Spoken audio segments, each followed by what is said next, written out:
जय हिंद दोस्तों। View concept में आपका स्वागत है। आज हम लोग बिहार दरोगा के सेट संख्या 5 को देखेंगे, जिसे एडिटोरिया के द्वारा बनाया गया है। तो पहला प्रश्न है दोस्तों, सतलज और काली नदी के बीच स्थित हिमालय के भाग को हम लोग किस नाम से जानते हैं? तो हम लोग कुमायूं हिमालय के नाम से जानते हैं। हम लोग जानते हैं कि जम्मू कश्मीर हिमाचल प्रदेश वाला एरिया यह हमारा पंजाब हिमालय कहलाता है दोस्तों, है ना। और यहाँ से लेकर के उत्तराखंड वाले एरिया तक हम लोगों का कुमायूं हिमालय कहलाता है दोस्तों। और कुमायूं से यहाँ से लेकर के हम लोग का सिक्किम तक वाला एरिया हमारा नेपाल हिमालय कहलाता है दोस्तों। और सिक्किम से लेकर के इधर लगभग अरुणाचल प्रदेश के कुछ भाग तक ये वाला एरिया हमारा कहलाता है सॉरी, यह हमारा असम हिमालय कहलाता है दोस्तों। इस बात को भी हम लोग ध्यान में रखेंगे। अगला प्रश्न है, सौभाग्य योजना संबंधित है लड़कियों के विवाह हेतु वित्तीय सहायता से? नहीं। लड़कियों के शिक्षा हेतु छात्रवृत्ति से? नहीं, है ना। आर्थिक तौर पर कमजोर परिवारों को निशुल्क बिजली कनेक्शन देने से है दोस्तों। ऑप्शन नंबर सी सही है। हम लोग जानते हैं दोस्तों कि यह सौभाग्य योजना जो है ग्रामीण क्षेत्रों में एपीएल और बीपीएल दोनों को दे दिया जाएगा दोस्तों। एपीएल अपर पॉवर्टी लेवल और बिलो पॉवर्टी लेवल दोनों को दिया जाएगा, लेकिन वही शहरी क्षेत्रों में हम लोग सिर्फ बीपीएल को दिया जाएगा यह लाभ दोस्तों, जो कि निशुल्क बिजली कनेक्शन देने से है ना। अगला प्रश्न है, निम्नलिखित में से कौन सा ब्रिक्स का सदस्य नहीं है दोस्तों?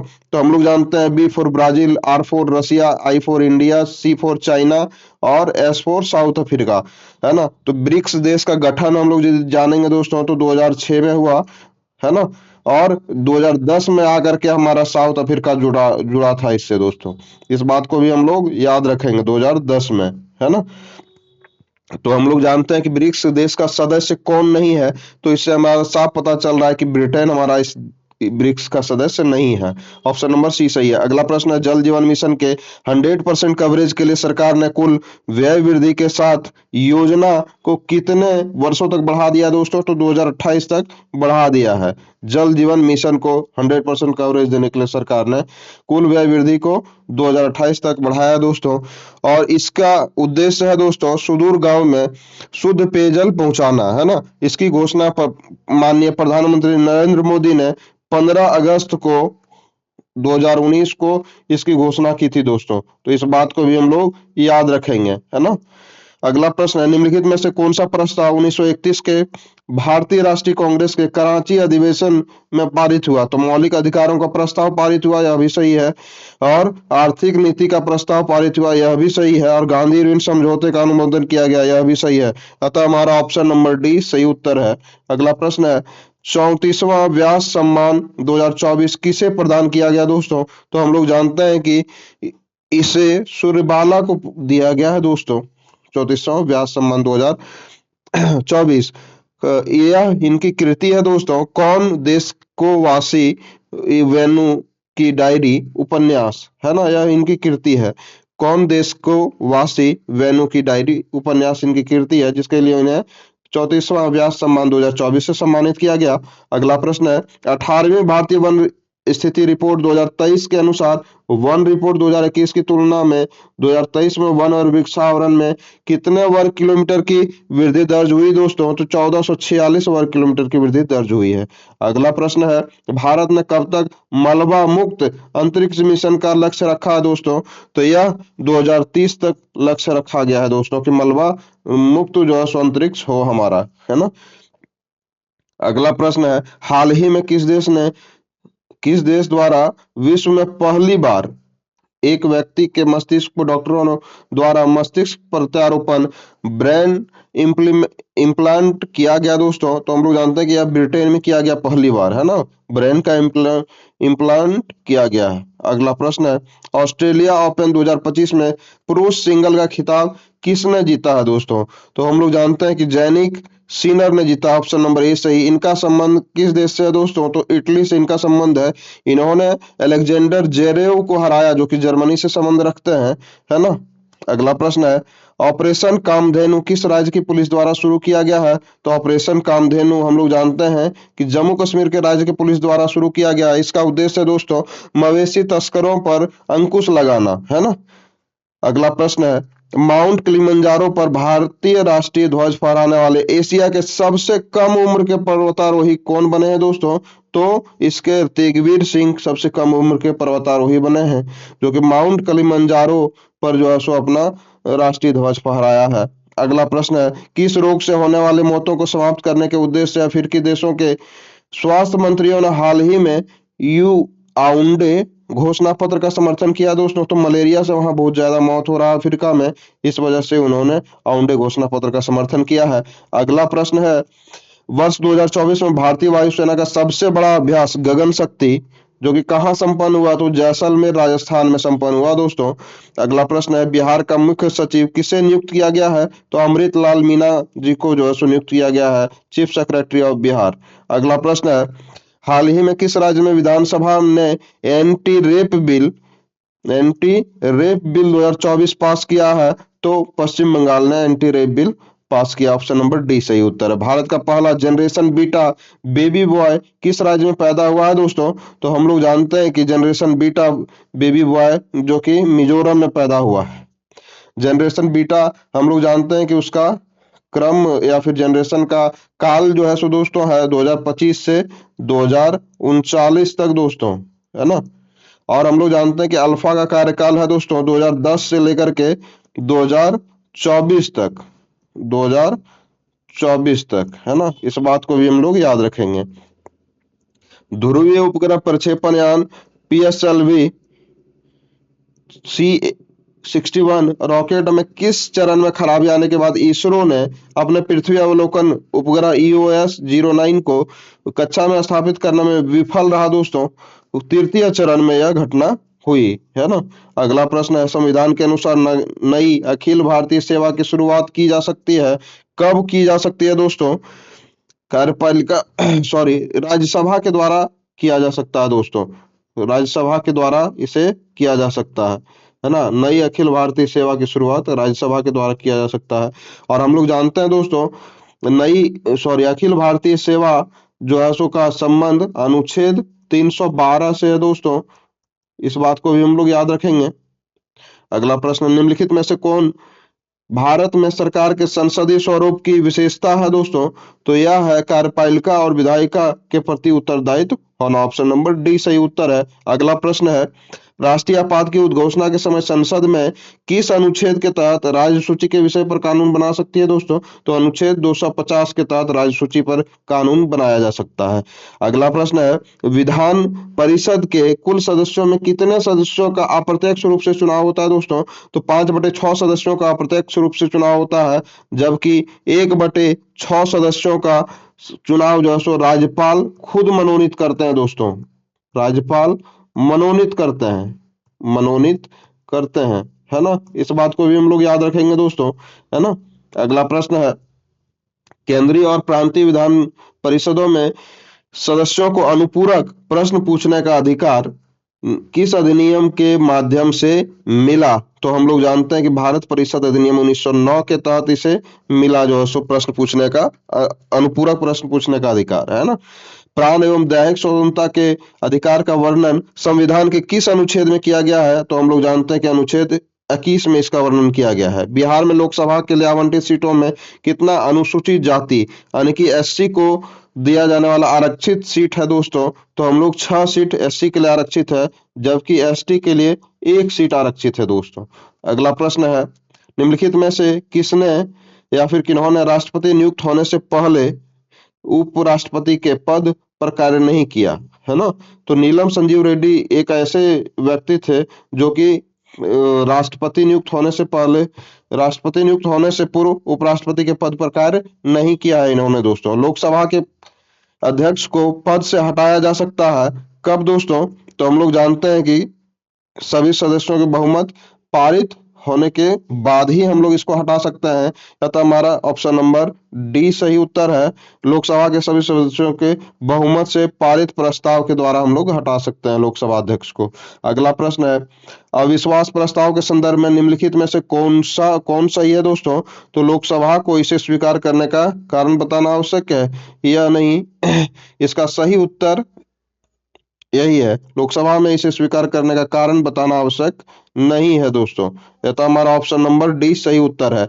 हम लोग जानते हैं कि यदि हम लोग यह अविश्वास प्रस्ताव लाते हैं तो कम से कम इसमें 50 सदस्यों की भागीदारी होना अत्यंत ही आवश्यक है दोस्तों, है ना। और इसमें से अविश्वास प्रस्ताव लाया जा सकता है तभी जब 50 सदस्यों का हम लोगों को समर्थन हासिल हो। अगला प्रश्न है, निम्नलिखित में से कौन सा जोड़ा सुमेलित नहीं है? तो हम लोग देखते हैं कि डेंगू बुखार एरोवो वायरस से होता है, सही है। प्लेग आर्सानिया पेस्टिस से होता है, सही है। और सिफिलिस जो है सो ट्राइचूरिस ट्राइचूरिया से होता है, यह ऑप्शन गलत है दोस्तों। हम लोग जानते हैं कि सिफिलिस गोनोरिया नामक जीवाणु से होता है। किस जीवाणु से दोस्तों? तो गोनोरिया नामक जीवाणु से होता है। इस बात को भी हम लोग याद रखेंगे, है ना। अगला प्रश्न है, सुनहरा चावल या गोल्डन राइस भविष्य की ट्रांसजेनिक फसल है। इसका प्रमुख लक्षण है दोस्तों, इसमें विटामिन ए की उच्च मात्रा होती है। ऑप्शन नंबर बी सही है। अगला प्रश्न है, कठोर साबुन कठोर साबुन जो कि उच्च वसीय अम्लों के सोडियम लवण होते हैं दोस्तों। ऑप्शन नंबर डी इसका सही उत्तर है दोस्तों। अगला प्रश्न है, स्तंभ 1 और 2 को मिलान करना है। यह जो है सो रोग दिया हुआ है और संबंधित ग्रंथि दी हुई है दोस्तों। तो हम लोग जानते हैं ग्रेव्स रोग का संबंध थायराइड से है, ऑप्शन नंबर ए का 2। और डायबिटीज मेलिस का संबंध अग्न्याशय से है। डायबिटीज इंसिपिडस का संबंध पीयूष ग्रंथि से है दोस्तों। और एडिशन रोग का संबंध हम लोग का एड्रिनल कॉर्टेक्स से है, ऑप्शन नंबर 3। यथा हमारा सही उत्तर इसका यदि देखा जाए तो ऑप्शन नंबर बी हमारा सही उत्तर होगा दोस्तों, है ना। अगला प्रश्न है, सूची 1 और 2 को सुमेलित करना है दोस्तों। इसमें से दिया हुआ है कि साइकस क्या है? तो हम लोग जानते हैं कि साइकस सबसे बड़ा पुमंग है दोस्तों, हमारा ए का 4 आंसर। लोडोसिया क्या है दोस्तों? तो सबसे बड़ा फल है। रेफ्लेसिया क्या है? तो सबसे बड़ा पुष्प का नाम है रेफ्लेसिया। और आर्किड सबसे छोटा बीज है दोस्तों। यह था हमारा ऑप्शन को यदि हम लोग देखेंगे तो ऑप्शन नंबर ये इसका सही उत्तर जाएगा। ऑप्शन नंबर ए को टिक करेंगे हम लोग और आगे बढ़ेंगे, है ना। अगला प्रश्न है, एक डाउन सिंड्रोम बालक में लिंग गुणसूत्र होता है दोस्तों। तो हम लोग बालक में क्या गुणसूत्र होता है इसका डाउन सिंड्रोम का? तो एक्स वाई। हम लोग जानते हैं कि 21वां गुणसूत्र जो होता है दोस्तों उसका एक और कॉपी मौजूद हो जाता है, यानी कि एक डुप्लीकेट कर सकते हैं हम लोग। और टोटल गुणसूत्रों की संख्या 47 हो जाती है दोस्तों, एक बढ़ जाती है ना। और जनरली हम लोगों का होना चाहिए कितना? 46, और एक बढ़ जाता है जिसके कारण बालक में जो है 121 का एक कॉपी बढ़ जाता है, जिसके कारण डाउन सिंड्रोम होता है बालकों में, है ना। प्रकाश संश्लेषण की प्रक्रिया में पौधे किस ऊर्जा का उपयोग करते हैं? तो हम लोग जानते हैं कि सौर ऊर्जा का उपयोग करते हैं। अगला प्रश्न है, दलहन पौधों को जड़ों की गांठों में पाए जाने वाला बैक्टीरिया किसका निर्माण करता है? तो नाइट्रोजन से नाइट्रेट का निर्माण करता है। ऑप्शन नंबर बी सही है। अगला प्रश्न है, निम्न में से कौन सा हार्मोन का बंद होना तुरंत मासिक धर्म का कारण बनता है?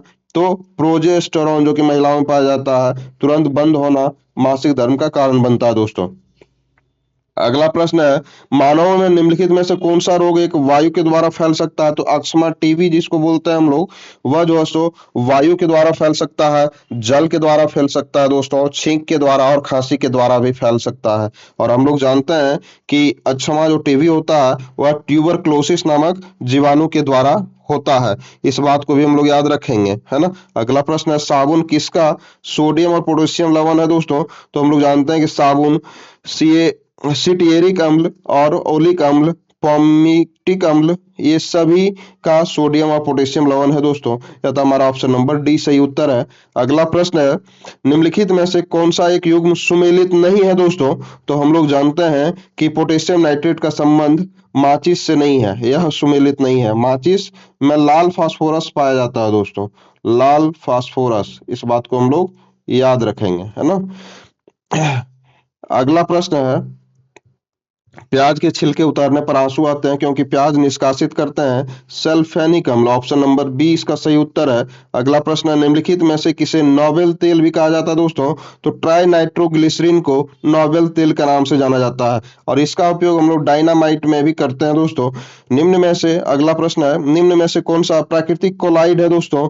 तो हम लोग जानते हैं कि रक्त एक प्राकृतिक कोलाइड है ना।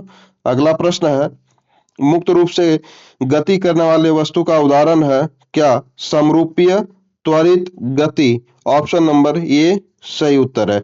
किस पदार्थ की ऊष्माधारिता अनंत होती है, इसका क्या अर्थ है दोस्तों? तो इसका अर्थ है कि ताप में कोई परिवर्तन नहीं होता है, चाहे ऊष्मा ली जाए अथवा छोड़ी जाए, तो ताप में कोई परिवर्तन नहीं होता। ऑप्शन नंबर सी सही उत्तर है। गति के दौरान किसी कार के टायरों में वायु दाब की स्थिति क्या होती है दोस्तों? तो वायु दाब की स्थिति बढ़ जाती है जब कार गति कर रहा होता है। अगला प्रश्न है, निम्नलिखित में से कौन सा क्रम विद्युत चुंबकीय स्पेक्ट्रम में आवृत्ति के बढ़ते क्रम में है दोस्तों? तो हम लोगों का माइक्रो तरंग जो है उससे अधिक आवृत्ति होती है अवरक्त किरण की, और अवरक्त किरण से भी अधिक आवृत्ति होती है एक्स किरण की, और सबसे अधिक आवृत्ति होती है दोस्तों गामा किरण की। अतः हमारा ऑप्शन नंबर डी सही है, बढ़ते हुए क्रम में है ना। अगले प्रश्न है, पादप कोशिका में निम्नलिखित में से किसमें अपना स्वयं का डीएनए होता है दोस्तों? तो हम लोग जानते हैं कि माइटोकॉन्ड्रिया और क्लोरोप्लास्ट में स्वयं का डीएनए होता है। ऑप्शन नंबर सी सही उत्तर है। अगला प्रश्न है, सूची वन दिया हुआ राजवंश और उसके द्वारा जारी किए गए धातु के सिक्के हैं दोस्तों। तो कुषाण वंश स्वर्ण और ताम्र का जो है सो सिक्का जारी किया था, यह जो है सो सही है। और यहाँ बोल रहा है दोस्तों कि यह सुमेलित नहीं है, उसको पहचानना है ना। तो हम लोग देखते हैं कि कुषाण वंश स्वर्ण एवं ताम्र का सिक्का जारी किया था, सही है। गुप्त वंश स्वर्ण और रजत का सिक्का जारी किया था, यह भी सही है। सतवाहन वंश स्वर्ण का सिक्का जारी किया था, यह गलत है दोस्तों है ना, यह गलत है। और कलिचूरी जो है सो वंश स्वर्ण और रजत और ताम्र का सिक्का जारी किया था, यह ऑप्शन सही है दोस्तों। अतः हम लोग यदि ऑप्शन पे जाएंगे, सतवाहन वंश को देखेंगे दोस्तों, तो यह चांदी और तांबे का सिक्के को जारी किए थे, चांदी और तांबा का सिक्का, ना कि स्वर्ण का सिक्का। इस वजह से यह ऑप्शन गलत है। यदि हम लोग सही सुमेलित नहीं है उसमें जाएंगे तो ऑप्शन नंबर सी सही उत्तर है। अगला प्रश्न है, राक्षसी तंगड़ी तालीकोट कोटा युद्ध के समय विजयनगर का शासक कौन था दोस्तों? तो सदाशिव राय उस समय वहां का शासक था, विजयनगर साम्राज्य का, है ना। तो इस वजह से ऑप्शन नंबर ये सही उत्तर है। हम लोग जानते हैं तालीकोटा का युद्ध 1565 ईस्वी में हुआ था दोस्तों, इस वजह से इसको याद रखेंगे। अगला प्रश्न है, बिम्स्टेक युवा शिखर सम्मेलन 2025 का आयोजन भारत में कहाँ किया गया? तो हम लोग जानते हैं कि भारत में गांधीनगर में इसका आयोजन किया गया। वैसे हम लोग यदि बिम्स्टेक को सिर्फ देखेंगे दोस्तों, तो बिम्स्टेक की स्थापना 1997 में की गई थी दोस्तों, है ना। और इसका मुख्यालय हम लोग जानते हैं कि ढाका में इसका मुख्यालय है, बांग्लादेश के ढाका में इसका मुख्यालय है दोस्तों। इस वजह से इसको याद रखेंगे, ठीक है। अगला प्रश्न है, सिंधु सभ्यता के किस स्थल से कब्रिस्तान R37 मिला है दोस्तों? तो हड़प्पा से R37 मिला है ना। अगला प्रश्न है, गांधी जी द्वारा रॉलेट एक्ट के विरोध में कब पूरे देश में हड़ताल का योजना बनाया गया दोस्तों? तो ऑप्शन नंबर इसका हम लोग यदि देखेंगे तो ऑप्शन नंबर 6 अप्रैल 1919 को ऑप्शन नंबर ए इसका सही उत्तर है। यह जो है सो जो आंदोलन हड़ताल हुआ था दोस्तों, यह राष्ट्र का पहला जनव्यापी आंदोलन था, है ना, गांधी जी के द्वारा जो कि चलाया गया था, ठीक है। अगला प्रश्न है, सल्तनत काल में मंत्रिपरिषद को क्या कहा जाता था? तो मजलिस ए खलवत कहा जाता था। ऑप्शन नंबर 20 का सही उत्तर है। अगले प्रश्न की ओर बढ़ते हैं हम लोग, अगले प्रश्न की ओर बढ़ते हैं। तो अगला प्रश्न है दोस्तों, सूची 1 और 2 को सम्मिलित करना है। वर्ण विभाजन दिया हुआ, वैदिक काल का वर्ण विभाजन और उनके कार्य से उनको सम्मिलित करना है दोस्तों। तो ब्राह्मण का कार्य होता था यज्ञ करवाना, शूद्र का कार्य होता था सेवा करना, और वैश्य का कार्य होता था व्यापार करना, और क्षत्रियों का कार्य होता था रक्षा करना। यथा हम यदि ऑप्शन पे जाएंगे दोस्तों, तो ऑप्शन नंबर हमारा ये सही उत्तर है ना। ऑप्शन नंबर ए को हम लोग टिक करेंगे और आगे बढ़ेंगे दोस्तों, है ना। अगला प्रश्न है, शेरशाह ने किस युद्ध में विजय के बाद शेरशाह की उपाधि धारण कर ली? तो हम लोग जानते हैं कि चौसा का युद्ध जब हुआ था, हुमायूं को हराने के बाद उन्होंने शेरशाह की उपाधि धारण की थी, और यह चौसा का युद्ध 1539 ईस्वी में हुआ था दोस्तों। देवरा का युद्ध यदि देखा जाए तो 1532 ईस्वी में हुआ था। बिलग्राम व कन्नौज का युद्ध देखा जाए दोस्तों तो 1540 ईस्वी में हुआ था। और सरहिंद का युद्ध देखा जाए तो 1555 ईस्वी में यह युद्ध हुआ था दोस्तों, 1555 ईस्वी में। अगला अगला प्रश्न है, राजा राम मोहन राय द्वारा स्थापित प्रथम संस्था निम्नलिखित में से कौन सी थी दोस्तों? तो आत्मीय सभा उनकी प्रथम जो है सो स्थापित संस्था थी दोस्तों। आत्मीय सभा का यदि देखा जाए तो 1815 में उन्होंने स्थापना किया था। ब्रह्म समाज का देखा जाए तो 1828 में उन्होंने स्थापना किया था। ठीक है। और तत्वबोधिनी समाज ये तो देवेंद्रनाथ टैगोर के द्वारा स्थापना किया गया था दोस्तों। कब? 1839 में देवेंद्रनाथ टैगोर ने, देवेंद्र नाथ टैगोर ने। ठीक है। और कोलकाता यूनिटेरियन का भी स्थापना राजा राम मोहन राय के द्वारा ही किया गया था। और यह कब स्थापित किया गया था दोस्तों? तो 1821 ईस्वी में। तो राजा राम मोहन राय के द्वारा आत्मीय सभा, ब्रह्म समाज और कोलकाता यूनिटेरियन की स्थापना की गई थी, है ना। अगला प्रश्न है, किस गवर्नर जनरल ने 1939 में कलकत्ता के शेरशाह सूरी मार्ग का नाम बदलकर ग्रांड ट्रंक यानी कि जीटी रोड रख दिया और इस मार्ग का पुनर्निर्माण भी करवाया था दोस्तों? तो लॉर्ड ऑकलैंड के द्वारा इसका पुनर्निर्माण करवाया गया था। ऑप्शन नंबर सी सही है। और हम लोग जानते हैं कि लॉर्ड ऑकलैंड का यदि कार्यकाल देखा जाए दोस्तों तो 1836 से 42 तक इनका कार्यकाल रहा था, है ना। अगला प्रश्न है, अरब यात्री इब्न बतूता किस मुगल शासन के काल में भारत आया था दोस्तों? तो हम लोग जानते हैं कि एमबीटी के समय में यानी कि मोहम्मद बिन तुगलक के समय में आया था भारत। ऑप्शन नंबर बी सही उत्तर है। यह इब्न बतूता का संबंध यदि देखा जाए दोस्तों तो मोरक्को से है। किससे? मोरक्को से। और मोरक्को एक देश है दोस्तों, कहाँ पे? अफ्रीका में, अफ्रीका महाद्वीप में। ठीक है। इस वजह से इसको भी हम लोग याद रखेंगे। इब्न बतूता का संबंध मोरक्को से है, अफ्रीका महाद्वीप में स्थित है। अगला प्रश्न है, भारत छोड़ो आंदोलन के समय इंग्लैंड के प्रधानमंत्री कौन थे दोस्तों?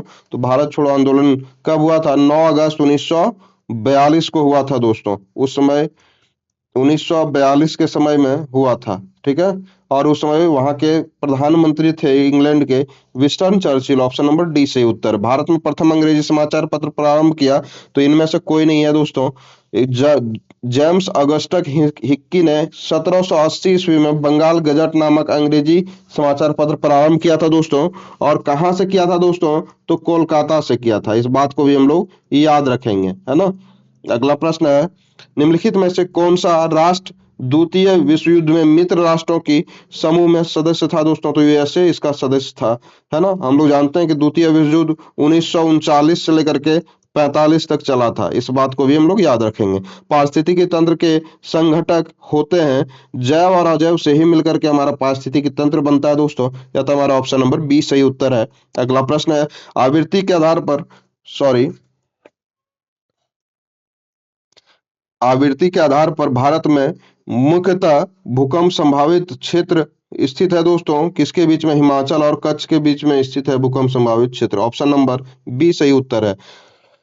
तुम्मा तुमलापल्ली खदान जिसे दुनिया का सबसे बड़ा यूरेनियम का भंडार माना जाता है दोस्तों, और यह भारत में स्थित है। और भारत के किस राज्य में? तो आंध्र प्रदेश में स्थित है दोस्तों। इसमें 85,000 टन यूरेनियम होने की अनुमान लगाई जा रही है दोस्तों। 85,000 टन, है ना। अगला प्रश्न है, गंगा के मैदान को एक डैश के रूप में वर्णित किया गया है?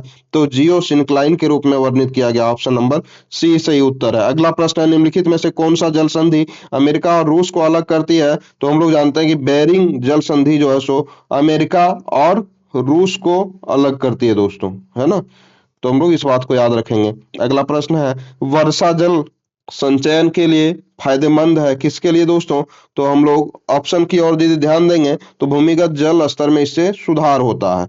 ऑप्शन नंबर डी इसका सही उत्तर है। अगला प्रश्न है, स्वर्णिम चतुर्भुज सॉरी स्वर्णिम चतुर्भुज राजमार्ग भारत के किन शहरों को आपस में जोड़ता है दोस्तों? तो इसका शॉर्ट ट्रिक हम लोग याद किए थे दोस्तों, दिल को मूचे, है ना। इसका शॉर्ट ट्रिक है। ठीक है। तो दिल से यानी कि दिल्ली, और को से कोलकाता, और मुंह से मुंबई, और चे से चेन्नई। ऑप्शन नंबर ए इसका सही उत्तर है दोस्तों। 2001 में अटल बिहारी की सरकार ने यह परियोजना स्टार्ट की थी दोस्तों, अटल बिहारी की सरकार ने। अगला प्रश्न है, अगला प्रश्न पे हम लोग जाएंगे दोस्तों। तो अगला प्रश्न है, सूची 1 और 2 को सुमेलित करना है दोस्तों। तो कॉफी बोर्ड हम लोग का, कॉफी बोर्ड का संबंध कहाँ से है दोस्तों?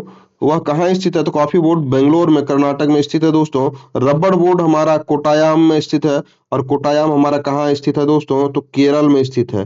ठीक है। और चाय बोर्ड हमारा कहाँ स्थित है दोस्तों? तो चाय बोर्ड को हम लोग जानते हैं कि कलकत्ता में स्थित है। ठीक है। और तंबाकू बोर्ड जो कि गुंटूर में स्थित है, और गुंटूर हमारा कहाँ स्थित है दोस्तों? तो हम लोग का गुंटूर आंध्र प्रदेश में स्थित है। तो इस बात को भी हम लोग याद रखेंगे। यह तो हमारा ऑप्शन की ओर यदि हम लोग आगे बढ़ेंगे तो ऑप्शन नंबर 2 इसका सही उत्तर होगा, है ना। पैरा ओलंपिक 2024 में भारत ने कुल कितने पदक जीते दोस्तों? तो कुल 29 पदक जीते, जिसमें से 7 स्वर्ण है दोस्तों यानी कि गोल्ड है, और 9 रजत है यानी कि सिल्वर है, और 13 जो है सो हम लोग कांस्य है यानी कि ब्रॉन्ज मेडल है दोस्तों। तो इस वजह से हम लोग याद रखेंगे 7 स्वर्ण, 9 रजत और 13 कांस्य पदक जीता, है ना। अगला प्रश्न है, उत्तरी अमेरिका में नियाग्रा जलप्रपात किन दो झीलों के बीच स्थित है दोस्तों? तो ओंटेरियो झील और इरी झील के बीच स्थित है नियाग्रा जलप्रपात, है ना। ऑप्शन नंबर डी सही उत्तर है। अमेरिका और कनाडा के बीच यह सीमा भी बनाती है दोस्तों, इंटीरियो झील और इरी झील। अगला प्रश्न है, कृष्णा नदी पर स्थित श्रीशैलम बांध किस पर स्थित है दोस्तों? कृष्णा नदी पर। और यह किस राज्य में स्थित है दोस्तों? तो हम लोग जानते हैं कि आंध्र प्रदेश में यह स्थित है। ऑप्शन नंबर डी इसका सही उत्तर है। स्थानीय पवन दिया हुआ है दोस्तों, और इसमें पूछ रहा है कि सुमेलित नहीं है। तो सुमेलित नहीं है तो हम लोग जानते हैं कि सिरोको जो कि कनाडा में नहीं बहती है दोस्तों, स्थानीय पवन, यह भूमध्य सागर की ओर बहती है, भूमध्य सागर। ठीक है। तो इस बात को भी हम लोग याद रखेंगे। फोन जो है सो बहता है स्विट्जरलैंड में, और चिनूक यूएसए में, और लू भारत में बहता है दोस्तों। अगला प्रश्न है, बिहार में गंगा नदी में दक्षिण दिशा में मिलने वाली नदियों में से कौन नहीं है? यानी कि दक्षिण दिशा से नहीं मिलती है। तो महानंदा उत्तर से आकर के गंगा में मिलती है दोस्तों। इस बात को हम लोग याद रखेंगे। बाकी पुनपुन, करनासा और सोन दक्षिण से आकर के गंगा में मिलती है। पायराइट मुख्यतः बिहार के किस जिले में पाया जाता है? तो रोहतास में पायराइट प्रचुर मात्रा में पाया जाता है। लॉरेंस वक्र का संबंध किससे है दोस्तों? तो लॉरेंस वक्र का संबंध आय वितरण से है। ऑप्शन नंबर डी इसका सही उत्तर है ना। बजट 2025-26 में किसानों के लिए शुरू की गई पीएम धान्य योजना निम्न में से कौन सी विशेषता सही नहीं है? तो कृषि उत्पादकता को बढ़ावा देता है, सही है। ऋण उपलब्ध करवाता है, सही है। फसल विविधीकरण से संबंधित है, सही है। इसका सही उत्तर 2.7 करोड़ किसानों को लाभ प्राप्त करता है, यह उत्तर गलत है दोस्तों। यह उत्तर गलत है ना। यहाँ पे दोस्तों 2.7 करोड़ किसानों को लाभ पहुंचाता है, यह ऑप्शन गलत है दोस्तों। यानी कि यह 2.7 करोड़ नहीं दोस्तों, 1.7 करोड़ किसानों को लाभ पहुंचाने का लक्ष्य इसमें रखा गया है दोस्तों। तो इसको हम लोग याद रखेंगे।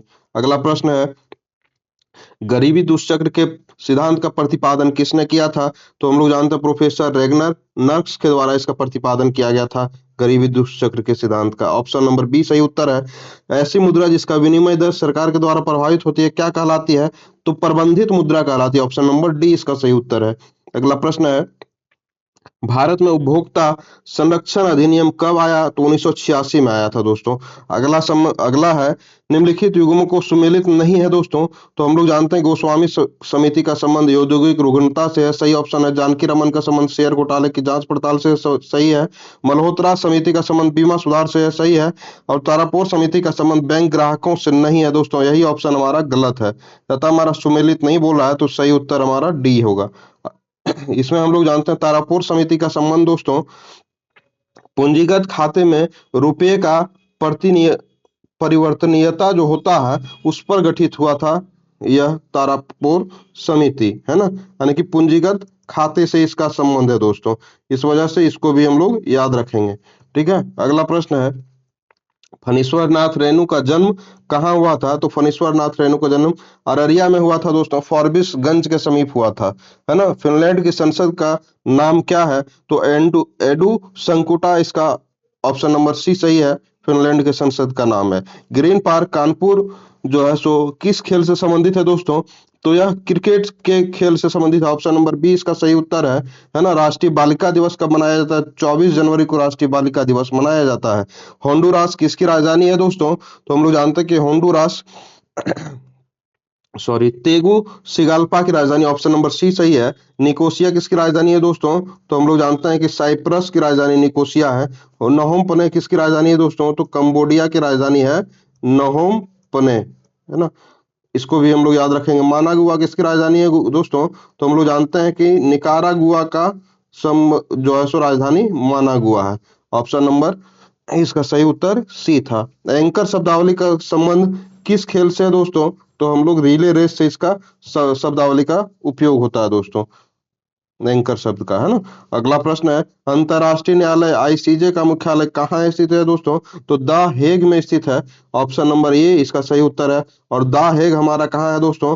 तो नीदरलैंड में स्थित है। इस बात को भी हम लोग याद रखेंगे दोस्तों। और हम लोग जानते हैं कि अंतरराष्ट्रीय न्यायालय का जो गठन किया गया था वह तो पहले किया गया था, लेकिन 1946 से इन्होंने कार्य करना प्रारंभ किया, है ना। इस बात को भी हम लोग याद रखेंगे दोस्तों। स्वर संधि कितने प्रकार के होते हैं? तो स्वर संधि हम लोग जानते हैं 5 प्रकार के होते हैं दोस्तों। अगला प्रश्न है, which is not a positive pronoun? तो इट्स जो है सो हमारा पॉजिटिव प्रोनाउन नहीं है। बाकी हर्ष है, योर्स है, आवर्स है, माइन होता है हमारा पॉजिटिव प्रोनाउन। इस वजह से हमारा इट्स पॉजिटिव प्रोनाउन नहीं है ना। अगला प्रश्न है, which one is not correct?